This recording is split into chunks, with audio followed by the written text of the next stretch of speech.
Company के लिए, कौन सा प्रकाशन ले, कौन सा प्रकाशन ले, कौन सा एडिटर करे, इससे मतलब नहीं है। सभी प्रकाशन बढ़िया है, आप लगाते गलत है, सेट लगाते गलत है।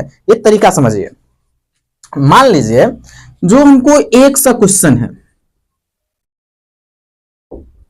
एक सा क्वेश्चन है एक सेट में, आप इसको समझिए था, एक सेट में एक सा क्वेश्चन है और इसको हम बनाए तो मान लेते हैं जो 30 क्वेश्चन हमको बन गया, 30 क्वेश्चन हमको बन गया, लेकिन इसमें 70 क्वेश्चन हमको क्या हुआ, गलत हो गया। अब समझिए, हम पहला सेट बना रहे हैं, इसमें 30 क्वेश्चन हमको बना और 70 क्वेश्चन हमसे नहीं बना। तो हम लोग क्या करते हैं, अब ये चेक करते हैं, देखते हैं क्या दूसरा सेट में कितना बन रहा है। यही सबसे बड़ा गलत यही है, सबसे बड़ा समस्या यही है। ये नहीं करना है। अगर आपको 30 क्वेश्चन बन रहा है तो ये समझिए वह 30 क्वेश्चन आपको बन रहा है जिसपे आपका कंसेप्ट पकड़ है।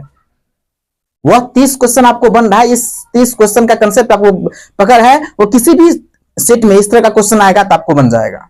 समस्या क्या है, ये जो 70 क्वेश्चन है, सबसे पहले इसमें क्या करेंगे, एक कॉपी, एक रफ पेज लेंगे और उसमें हम इसको डेटा तैयार करेंगे, जो किस किस चैप्टर का क्वेश्चन हमसे नहीं हो पा रहा है, किस किस टाइप का क्वेश्चन हमसे नहीं हो पा रहा है, उसको सबसे पहले रिवीजन करेंगे। क्वेश्चन सेट के एनालिसिस में जाएंगे, उसको देखेंगे, समझेंगे कैसे बनाया है, उसको कंसेप्ट को क्लियर करेंगे।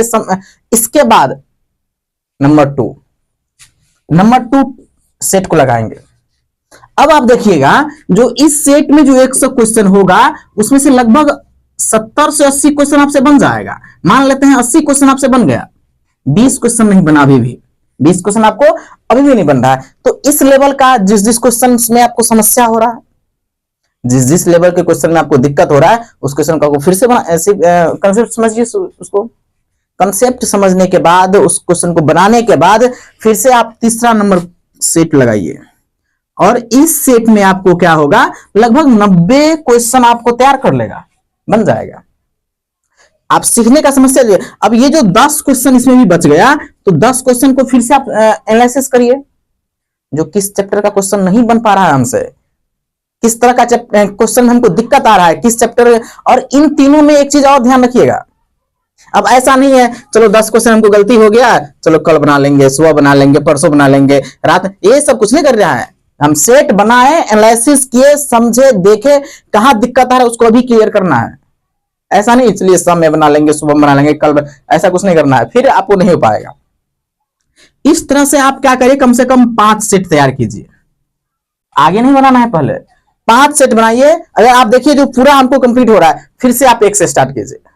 तब इसमें आपको, इसमें 30 क्वेश्चन बना था, तो ऐसा हो सकता है 80 क्वेश्चन बन जाए, 90 क्वेश्चन बने, क्योंकि हर एक क्वेश्चन का कंसेप्ट हर वक्त क्या समझ में आएगा, हर वक्त आपको याद नहीं रह पाएगा, समझ गए ना। तो इस तरह से अगर आप कंसेप्ट क्लियर करिएगा, कंसेप्ट क्लियर करके पढ़ते जाइएगा, रिवीजन करते जाइएगा, तो आप एग्जाम तक कम से कम अगर 50 सेट भी बना लेते हैं, एक सा क्वेश्चन है तो आप 5000 क्वेश्चन बना लेते हैं। और 5000 क्वेश्चन मामूली नहीं है। एक स्टेट स्टेट के एग्जाम में, यूपीएससी एग्जाम के लिए 5000 क्वेश्चन बहुत क्वेश्चन हो जाता है मैथ के लिए। अगर एक इसको आप तैयार करिएगा, ये जो इस तरह से हम बताए, क्योंकि हम लोग इस ऐसे ही पढ़ते थे, इस तरह से अगर आप तैयार करिएगा तो 100% रिजल्ट की आपको, अगर 70% आपका रिजल्ट आने की संभावना है, तो ये आपको 100% लेके पहुंच जाएगा। बस समझ गए ना। तो ये तरीका आप अपनाइए। अगर अभी भी इसमें कोई दिक्कत है, कोई समस्या है, तो आप कमेंट कीजिए, निश्चित करके हम जवाब देंगे। बहुत बहुत धन्यवाद।